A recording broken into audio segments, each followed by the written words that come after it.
So, normalizing ELF competence. The question is, what kind of competence do speaker learners need to be able to cope with the complexities and challenges of ELF communication? How can teachers help them acquire this competence? And what are the implications for teacher education?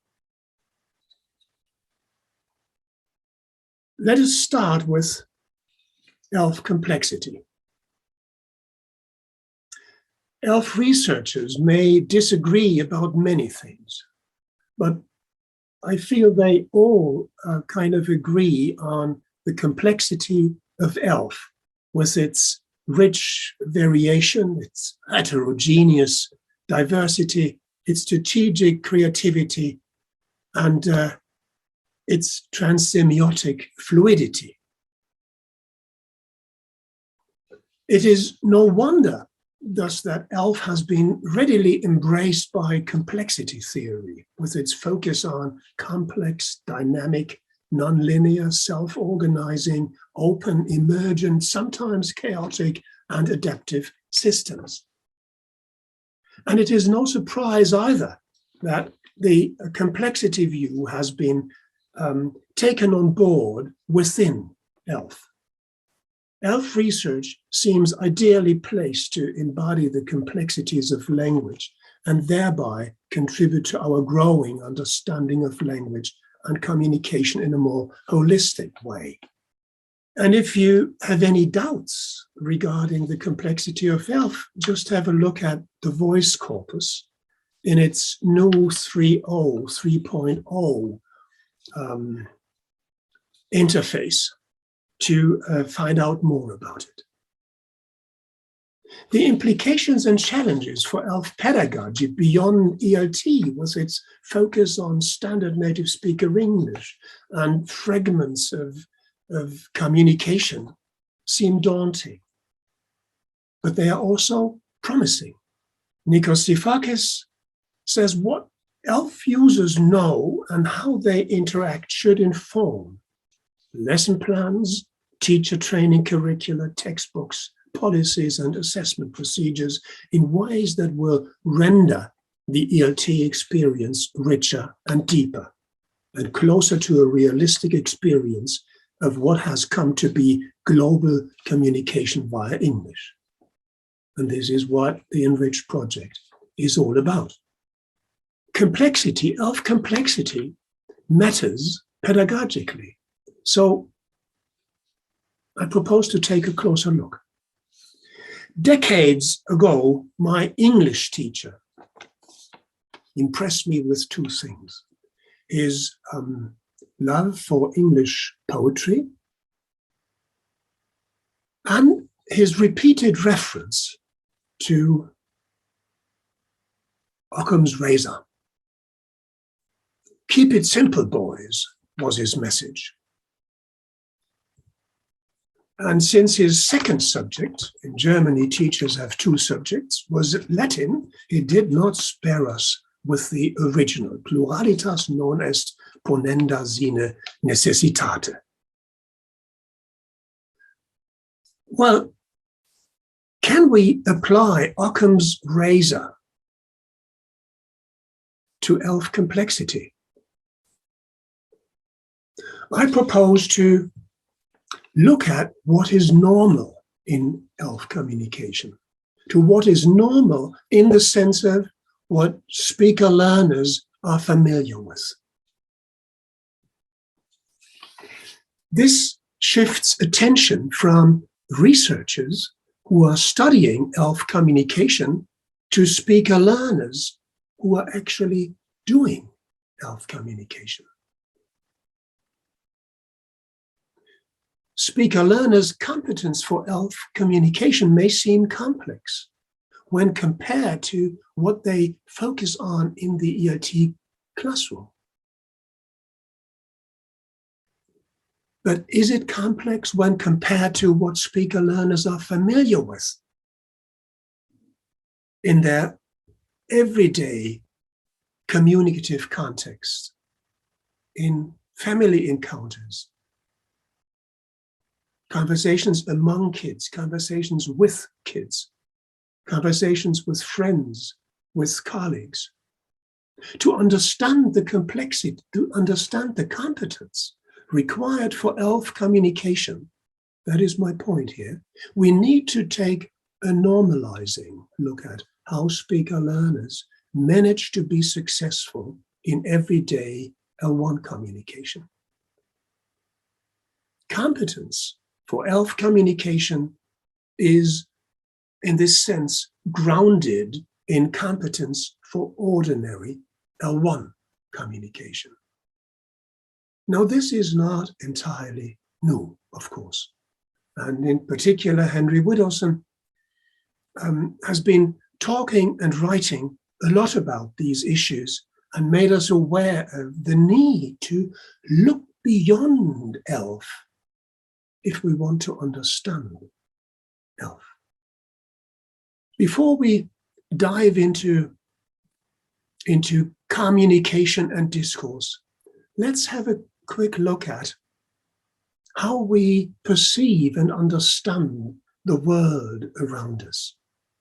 There is more than meets the eye.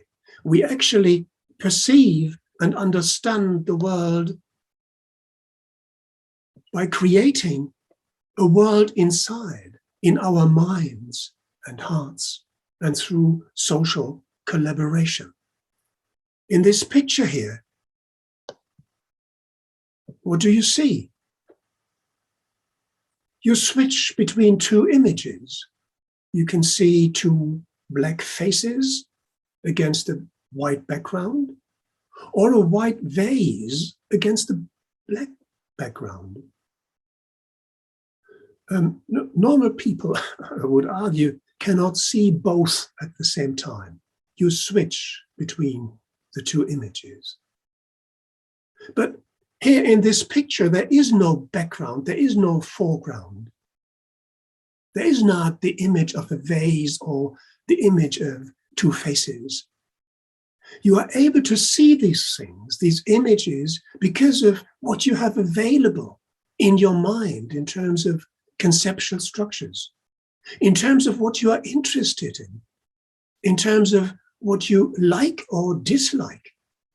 If you're not at all familiar with vases, well, then you would probably not be able to see a vase here in this picture.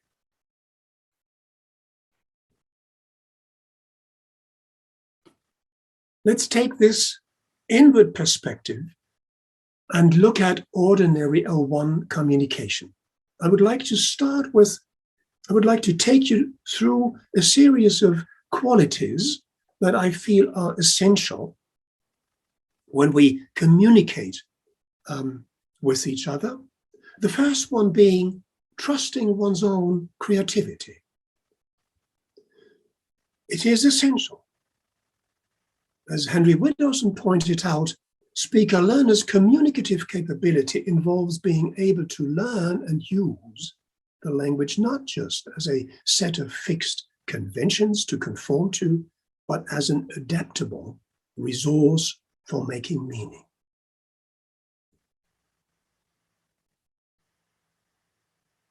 And he continues, you are proficient in a language to the extent that you possess it. So here the issue of ownership comes up. Make it your own, bend it to your will, assert yourself through it, rather than simply submit to the dictates of its form. So in a way, proficiency only comes with non-conformity. When you can take the initiative and strike out on your own, striking out on your own, well, that opens up an immense space of possibilities, and we need guidance and orientation to cope with this space of possibilities. Where do we get guidance and orientation? In ELT, of course, we get guidance and orientation through the curriculum from our teachers, and all this is important.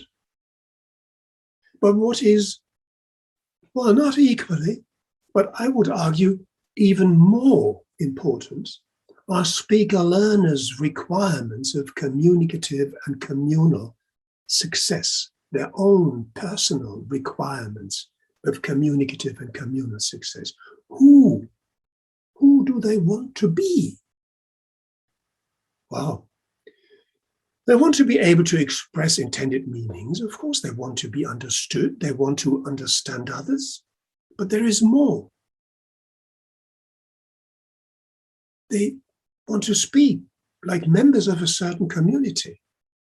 They want to express themselves in a way that they are happy with it, that they feel satisfied. They want to ensure cooperative and empathetic rapport. They want to meet certain learning objectives. These requirements of communicative and communal success, they are the beacons of orientation for speaker learners for their own satisfaction. And quite importantly, they reflect our own needs, but they are also mediators of external requirements, that is, requirements set by the teacher, by the curriculum. They are important as well, but they can only have an impact on the learners' learning and communication to the extent that learners have been able and have been enabled and allowed to make them their own. And in this process, transform them, adapt them, change them. Another important quality of ordinary L1 communication concerns inferential qualities. This is a quote from Diane Blakemore's Understanding Utterances.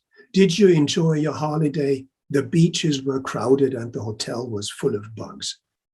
Well, you can explain what's going on using Grice's cooperative principle with the maxims and conversational implicatives in order to work out how we actually understand more than what is explicitly said.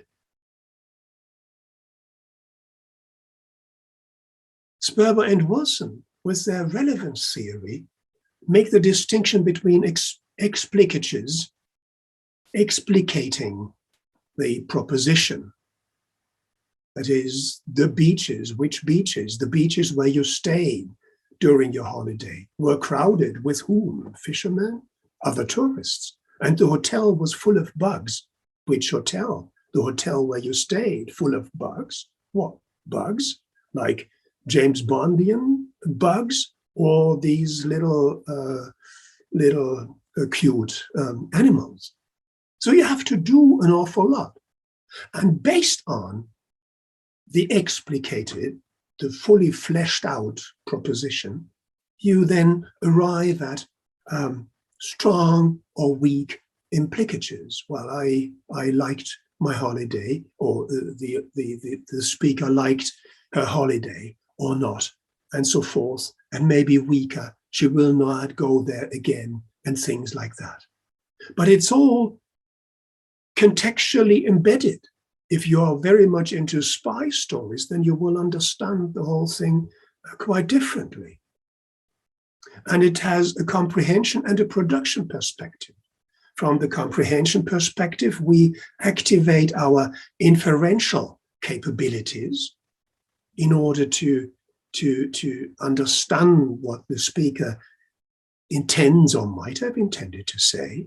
From a production perspective, when we formulate such utterances, we kind of intuitively assess our partner's background knowledge and contextual knowledge and inferential capabilities, and then design our utterance accordingly. Here's another example, an early Widdowson. That's the phone. I'm in the bath. Okay. Well, it's very clear how we understand it. Or this, which can be taken as a joke, toilet out of order. please use floor above. Inferential processing is at the very center of our capability for communication.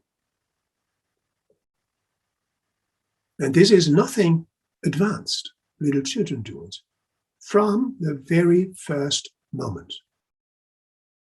And it is because of these inferential capabilities little children have and further developed in the process of maturation, is it possible for them to understand utterances which are made up of words and structures which they don't know yet. They are able to understand more than what is explicitly said. And because of this, they are able to actually acquire the words and the structures. Another quality concerns the strategic ones. Well, imagine this exchange here again. Did you enjoy your blah, blah, blah, blah noise? The beaches were crowded, and then the restaurant, no, hotel was full of bugs. So very, very everyday-like. And here you have an example of which shows kind of accommodation and co-construction of meaning, but also let it pass, wait and see, and all these things. Handling misunderstandings are part of our everyday competence for ordinary L1 communication. All this does not work without cooperativity and empathetic rapport. Paul Grice put a strong emphasis on cooperativity. He developed his cooperative principle, which one might read as you should be cooperative. Of course, we should be cooperative. But from a perspective of communication, what is more important is the assumption of cooperativity. Only if I assume that the other person is cooperative, and I would like to add empathetic, am I able to get closer to what this person might have meant with the utterance. And you know all these things, if cooperativity and empathy go down because of some emotional turmoils, even the simplest communicative exchange over eggs for breakfast don't work anymore. Sperber and Wilson, in their relevance theory, which I like very much because I feel it gives a really nice tools with explicating and explicatures and implicatures for analyzing even odd utterances, where they drop the cooperative principle. And I think this is a mistake. The cooperative principle and the assumption of cooperativity is essential for successful communication. And I mentioned empathetic rapport. Byron first, made a big deal of this and came up with this in connection, and I think this is important, in connection with intercultural communicative competence. And many people tend to understand the qualities he mentioned, like tolerance for ambiguity, empathy, openness, flexibility of behavior, all these qualities and attitudes that, according to him, are essential for successful intercultural communicative competence. I think many people will understand this as if these qualities were only relevant, essential for intercultural communicative competence. No, they are essential for very ordinary, everyday communication. And by the way, everyday communication is intercultural in a small sense. Parents communicating with children, husband with wife, and so forth. So there's, you talk with friends, you communicate with colleagues. There's interculturality all over the place. So they are relevant for ordinary communicative competence as well. Well, and should you have any doubts that your ordinary communicative capabilities might help you cope with odd and weird ELF utterances, just take a look at this constructed example. It's perfectly easy to read. According to research at an English university, it doesn't matter in what order the letters in a word are. The only important thing is that the first and last letter is in the right place. It really works. So we are able to bridge wide gaps in communication. And we are able to do this as part of our ordinary communicative competence, activating the capabilities and qualities I mentioned. Now, ELF communication from this normalizing perspective, these inferential, strategic and creative processing of and cooperative and empathetic rapport qualities, these qualities of L1 communication help us cope with ELF communication problems, which might be caused by lingua culture differences, cognitive, attitudinal, and behavioral divergences, heterogeneous and translingual variation, innovations and distortions, lexical ones or structural ones.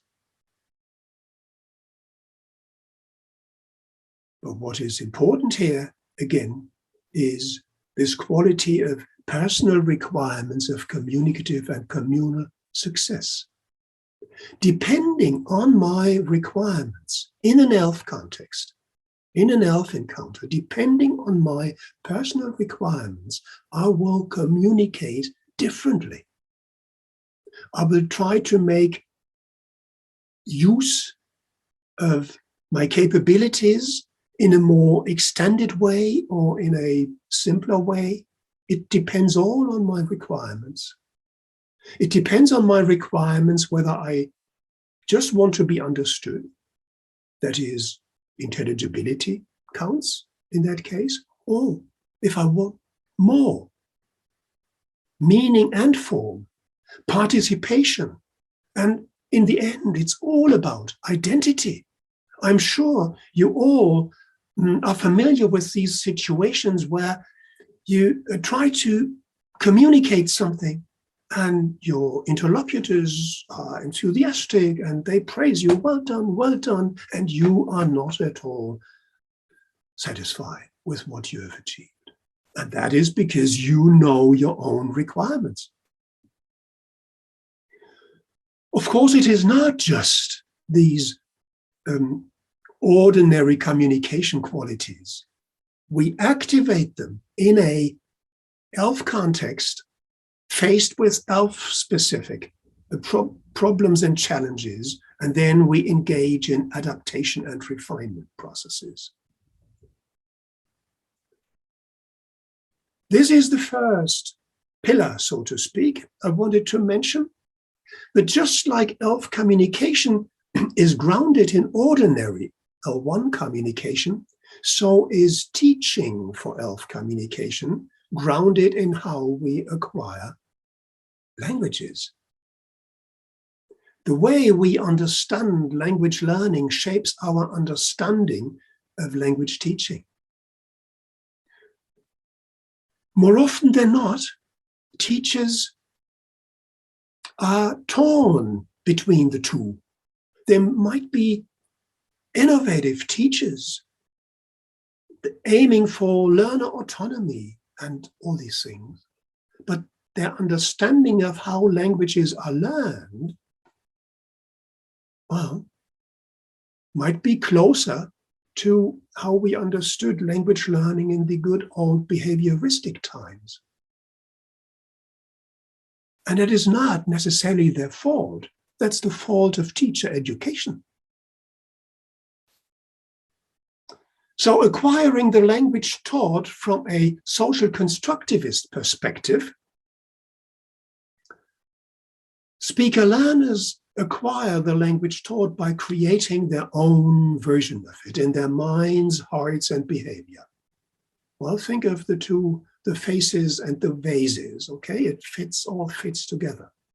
It's not just idiosyncratic, it's in communicative cooperation with others, influenced and shaped by individual and social forces, and in particular, guided by their own requirements of communicative and communal success. So it is my language, my English. The implications of this social constructivist my English perspective for teaching English or any other language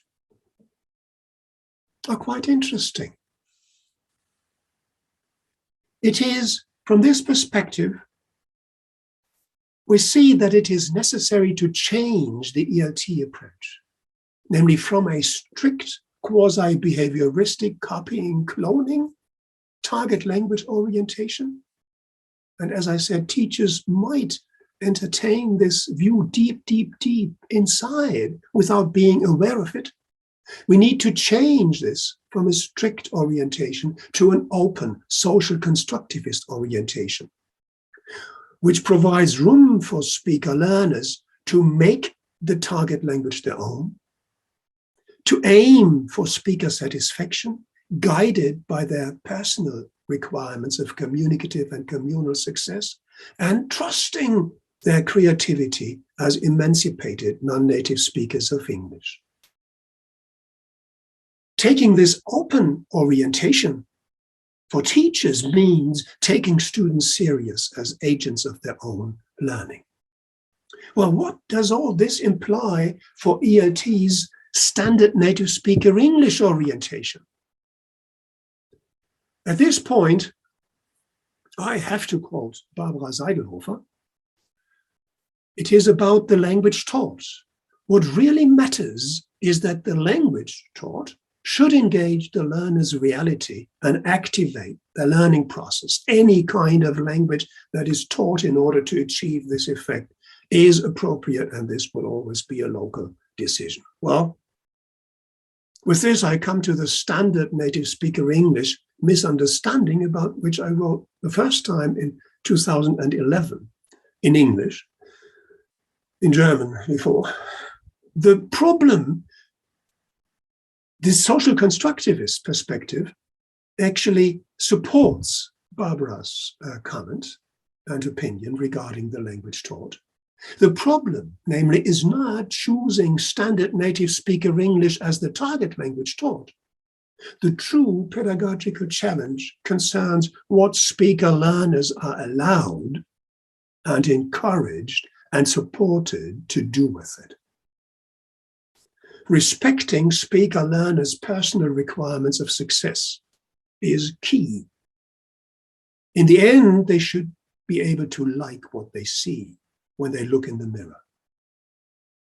Learning and speaking, once again, a language is about identity. And this is certainly a blind spot in ELT pedagogy and quite a challenge.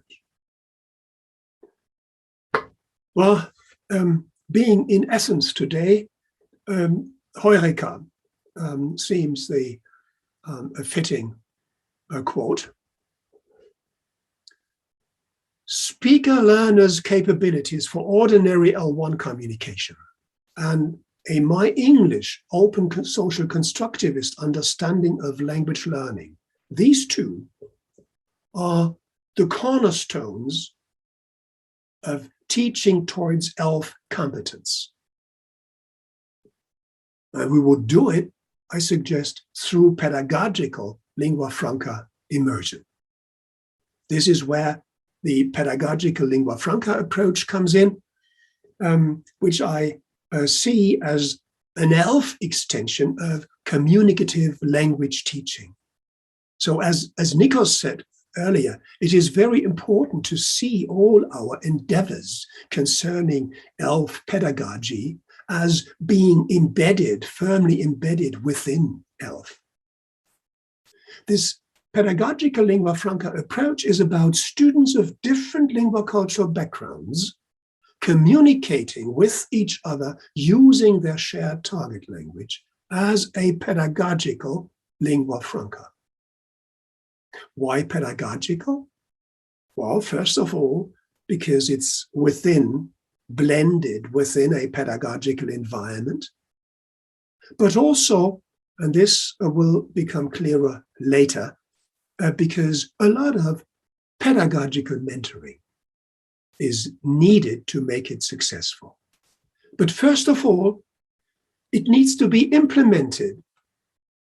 And that is not trivial at all. Our usual classrooms are not made for this kind of exchange. We don't have students of different lingua cultural backgrounds usually. In some classes, in some countries, yes, but for instance, not at all, not in Germany. And then there is a very strong common first language basis. So, and it all feels artificial talking to your neighbor about other things. So I propose to implement it in a blended learning approach with combining preparation and follow-up activities in the classroom and intercultural virtual exchanges supported by, well, here we have Padlet, here we have video conferencing, here we have a virtual world. These are environments we used in our Tekola project. You'll find more about the approach and a lot of resources on the Tekola website.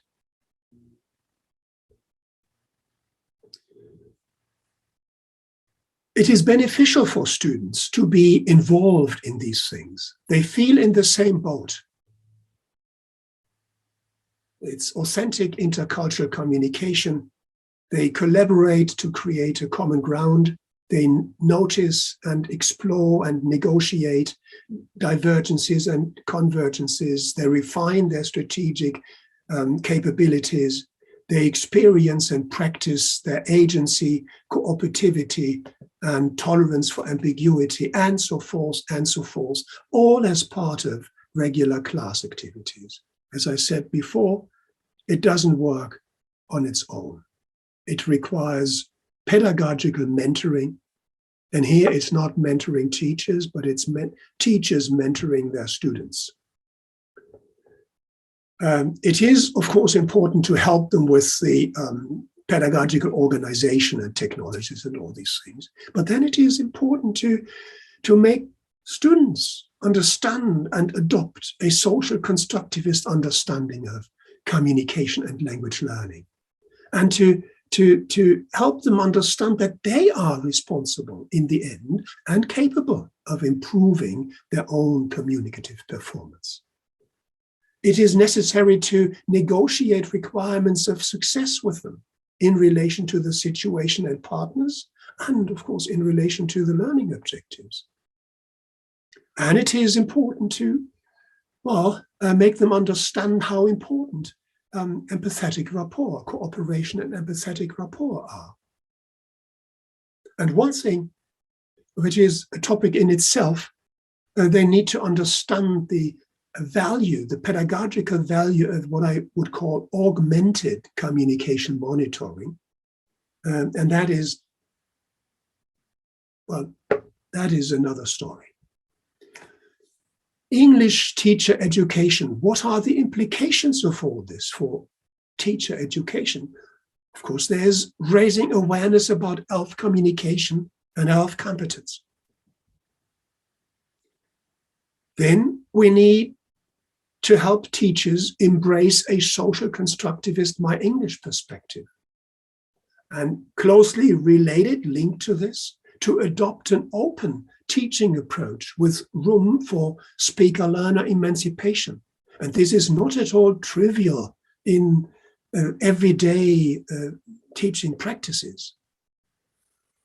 We need to give them opportunities to experience and reflect on a pedagogical lingua franca immersion together with their students from a teacher's perspective. Our teachers in the Tecular project, they learned an awful lot, and not because we told them so many things about ELF, but because we immersed them together with their students in this pedagogical lingua franca environment. And then, of course, reflect on things and so forth. And task design for virtual pedagogical lingua franca exchanges. I would like to draw your attention to Linda Heisen's new book. It's a PhD, which is brand new, and she goes very much into details here. And it's all about acquiring knowledge and skills for pedagogical mentoring. Without pedagogical mentoring, it doesn't work. Thank you very much for your attention.